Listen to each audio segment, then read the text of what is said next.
After a fighter pilot has graduated and completed their basic training, they are then able to attend what is known as a drop night. So before those pilots get to that big celebration, which is really a big roasting session, no one tells you that, they have to pass a couple different steps first. So get yourself some snacks. I'm going to give you the lowdown. Whether you fly fighter jets, bombers, or any of the heavy aircraft, which sometimes actually carries guns on them too. This dream for most pilots to be starts way before they commission into the armed forces. For a lot of pilots, their dream to fly started as a young kid, maybe even following in the footsteps of their father or mother or grandparent or other relative. It's a really big decision. It's a hard and long and selective process, but if you really, really want to do it, I recommend taking a look into it, and here's where it starts. Your first step, you need to get a bachelor's degree. Most pilots will have a bachelor's degree in a STEM field, science, technology, engineering, or math. Um, it sometimes makes you more competitive depending on your commissioning source. We'll talk about that later, but it's not always necessary. I have met some pilots who have degrees in humanities or other non STEM fields and have still gone through and completed their training just fine. Well, not just fine, it was still hard. So after you finish your bachelor's degree, you can put your package together and you may be selected to become an officer in the Air Force. And you can be selected through about 6 different sources. From what I understand, if you go through the Air Force Academy, you do not have to go to officer training school. They're pretty much training you for 4 years to be an officer. You can choose active duty and cross from enlisted to an officer. And I've met a couple pilots who've done this who were prior loadmasters or navigators first. And I've also met some pilots who flew drones first and then moved over to the manned aircraft side of things. You can also commission from a non military university through completing officer training school. From what I understand, you don't have to do this if you go to the United States Air Force Academy or if you go through ROTC. So, yeah, you've got the Air National Guard, the Air Force Reserves, or ROTC on many college campuses. And again, if you go through ROTC, you don't have to go through OTS, from what I understand. All right, so you finish your degree, you put all your package together, and you submit it, and then you are selected to become a commissioned officer in the Air Force. You still got to be selected. And then they select you to take a pilot slot. Very selective. All right, so you got a pilot spot. Congratulations. You're going to be shipped off to one of 4 different bases: Vance Air Force Base in Oklahoma, Columbus Air Force Base in Mississippi. That's where I was a strength coach. Shepherd Air Force Base in Texas, or Laughlin Air Force Base, also in Texas. Sometimes the training pipeline is a little backed up, so you're going to spend around 2 to 6 months there as a casual or a student that's awaiting pilot training. As a casual, you'll take on a different job. Maybe you'll go and work in accounting, maybe you'll go and work in contracting, just something to hold you over as a brand new officer until you start day one. Most brand new undergraduate pilots will have to go and be scheduled for initial flying training out in Colorado, where they'll fly the DA-20 out over the amazing mountains of Pueblo, Colorado. I'm just kidding. I mean, it'll still be pretty, at least. And I say at least because initial flying training, or IFT, is no joke. Oftentimes, it is a student's first time learning how to fly a plane the Air Force way. And for around 3 months, you're just getting hammered.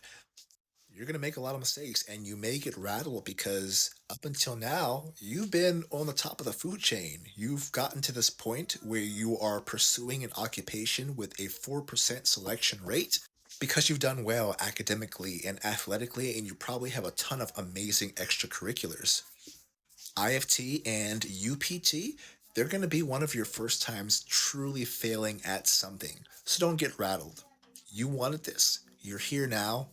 Don't have imposter syndrome. Let's keep going. So you finished IFT if you had to go, and you're all done, and you never want to see a plane again. I'm just kidding.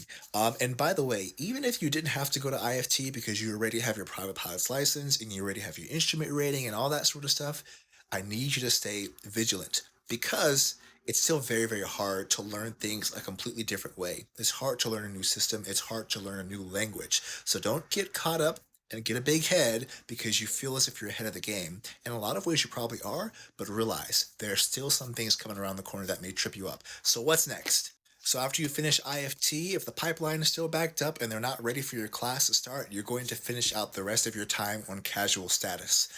Sometimes that can take a little bit of time. Maybe it can be even demotivating. That's okay, your time will come. And when it does, when you finish your casual status, you will then go into academics. And that means you get your own flight room. Not yet. Academic phase will last around 4 to 5 months, and there are high standards. I remember when I was training some of the pilots, I was only a strength coach, so I wasn't any of their flight instructors, but they would tell me that you could only fail 1 or 2 tests within your whole academic phase. So be very careful, be very studious, be on top of your game. Actually, I would say academics were probably closer to 2 or 3 months. But regardless, you finish your academic session, you're on the flight line, you're actually in your own flight room, and then you begin your flying training in the T6 Texan. This is a Pratt& Whitney Canada PT 6A68 turboprop engine plane, and it is your new initial trainer. You'll spend your time going through different phases and blocks, familiarizing yourselves with the way that the Air Force wants to train you through different emergency protocols and navigations and mission trainings, all that sort of stuff. You'll enjoy it. And it's actually surprising, even though most people don't enjoy the pilot training environment, they actually do enjoy flying the planes, and especially the T6. All right, so you finished your initial training in the T6 and all that comes with that, and now it's time for you to be made aware of which track that you've been selected for. Are you going to go heavy aircraft like the C-17 and C-5, or are you going to go fighters and bombers like the F-22 or the B-2? If you're going to go fighters, you are generally going to need to have a higher mass score over your classmates. And even if you're going to go heavier aircraft, you're going to need to still have a higher mass score over your classmates to have more specialized aircrafts. So whether you are selected to track towards fighters or heavy aircraft, you have finished phase 2 and now you're into phase 3. And let's say you get a heavy aircraft. So you start with your trainer for the heavy aircraft, Raytheon's T-1A Jayhawk. It's a swept wing twin turbofan engine aircraft, and mainly it's being phased out for simulator only training, which is interesting but also innovative. You'll spend your time in this aircraft in similar training blocks to the T6, but now with a more crew resource mindset, someone sitting right next to you who you need to learn to delegate to and depend on. And this portion can last up to 3 months, maybe a little more, maybe a little less, before you get to your finishing check rides and the end of your syllabus and your drop.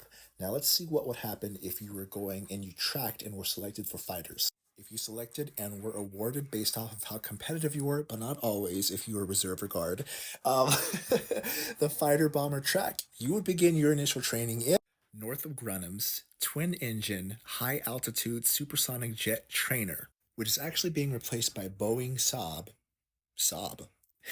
T-7A Red Hawk, which is also so cool, and a lot of people are really excited about it. If you are selected for the fighter bomber track, you will then need to head on up to Wright-Patterson, Ohio, to spend your time going through a series of profiles on the centrifuge. This is where you'll be tested on how well you can handle G-forces up to 7 Gs, and this is where that getting in shape during your transition period while you're a casual comes into place, both mentally and physically. After you finish your centrifuge training, you will then begin your academics and your subsequent flying training in the T-7 or the T-38 that we talked about earlier.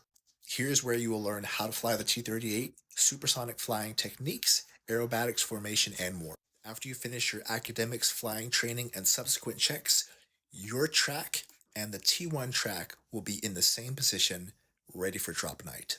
And here you are, the night everybody looks forward to within their pilot journey, drop night. It's a night that every Air Force pilot remembers, the time where you can figure out what aircraft you're going to fly for your career because you have been training and studying and competing for this your whole time as a student. Usually anyone on base and your family and your friends will come and they will hype you on. Your class commander or your flight commander will be up there roasting you for the majority of the time that you're up there in the hot seat, and then your plane will flash across the screen and you'll celebrate. Sometimes it's what you want, sometimes it's not. But either way, you made it to the 4% of people who get to say they've flown for the Air Force. If you got selected for a heavy aircraft, usually this is the end of your journey on this base, and you'll go off to do additional training and your survival training, etc., etc., etc. If you want the fighter bomber track, usually you'll complete the rest of your training at your initial base, and then you'll go off to survival training and then your B course, etc., etc., etc. And sometimes you're the poor, unfortunate soul, although some people don't mind it, they really enjoy it, whose first assignment is as an instructor pilot, which everyone will have to do at some point. and they'll spend 4 more years at their initial base. That's it, for the most part.